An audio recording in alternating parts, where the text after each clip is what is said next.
Welcome to the Friday Fenix, the only news show in the world, except for all the other ones. Let's begin tonight with geopolitical nightmare news. This week, Chairman of the Joint Chiefs, General Mark Milley, warned that the potential for significant international conflict is increasing. We fucking noticed. Vladimir Putin has destroyed Ukrainian farmland and forced 1 million people to flee the country. It's great that Biden can call Putin a war criminal so soon after Afghans have been starving and chunks of Ethiopia have been blown up. Or do we only get angry when it's white people? Treasury Secretary Janet Yellen says that the global economy is fucked as a result of the Ukraine invasion. And I'm honestly kind of relieved. I don't know if I want to live in a world where World War III would somehow be good for the economy. Oh, my 401k is dipping. Time to do murders. In other collateral damage news, the maker of the game World of Tanks is closing its studios in Russia and Belarus. But not because Russian tanks are taking, or because Ukraine is tanking Russian tanks, but just because war sucks. Just down the road a bit, another victory in Hungary. Our man Viktor Orban has done it again. Woo! Can this man lose? No chance! Because he rigged the entire system to produce this exact result.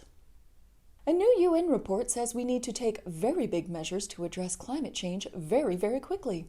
World governments have responded by playing orchestral music after smashing into an iceberg. Guess those won't be a problem for much longer.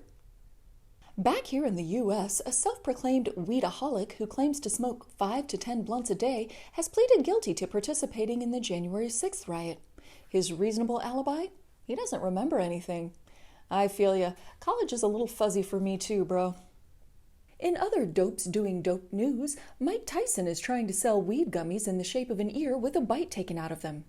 Bro, that happened in 1997, 25 years ago. Might be time for a new bit that's not about the bite. NASA is launching its first space tourism mission. And what that entails is burning a huge amount of fossil fuels to get rich people into space for a few days and away from the planet that's rapidly becoming uninhabitable because we burn too many fossil fuels. Money very well spent. And you know, your average NASA astronaut earns their place through a lifetime of education, excellence, and hard work, but it's nice to know that now all you really need is a checkbook. In tech news, union buster and richest douche in the world, Elon Musk, bought a 9% stake in Twitter after polling his 80 million followers and finding that most of them did not think that Twitter adheres to principles of free speech. That's because Twitter is a private business and does not have to adhere to, well, any principles really. That's kind of the beauty of private corporations. No principles needed ever. Google is making its employees come back to the office this week, but is offering scooter subscriptions to help ease the transition. In an employee survey about work preferences, scooter subscriptions came in at 0.01%, just behind the 99.99% who responded with, "We'd like to keep working from home, please." And speaking of listening and learning, Trump's Truth Social has pretty much crashed and burned, so he's thinking about joining rival Getter instead. Now, he's taking a lot of heat for this, but I agree with him. Sometimes you just have to flip over a table, say, fuck this shit that I'm directly responsible for, and get as far away from the consequences of your actions as possible. That's why no one knows about the secret family I have in Lithuania. Damn it. An anti-abortion activist says she was given 115 aborted fetuses after 5 were found in her apartment in ice chests. And look, we've all gotten way too much of something and then had to figure out what to do with it. I bought 2 pounds of Brussels sprouts a couple of weeks ago. I'm the only one in my house who likes them. What did I think I was going to do with 2 whole pounds of them? I was in way over my head there. I'm just saying, I think we can all relate to Ice Chest Fetus Lady. At the other end of the political spectrum, Colorado formalized a law guaranteeing access to abortion care.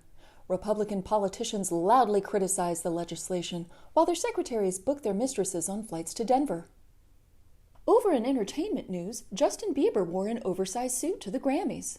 The suit was given to him by noted menswear designer Thanos.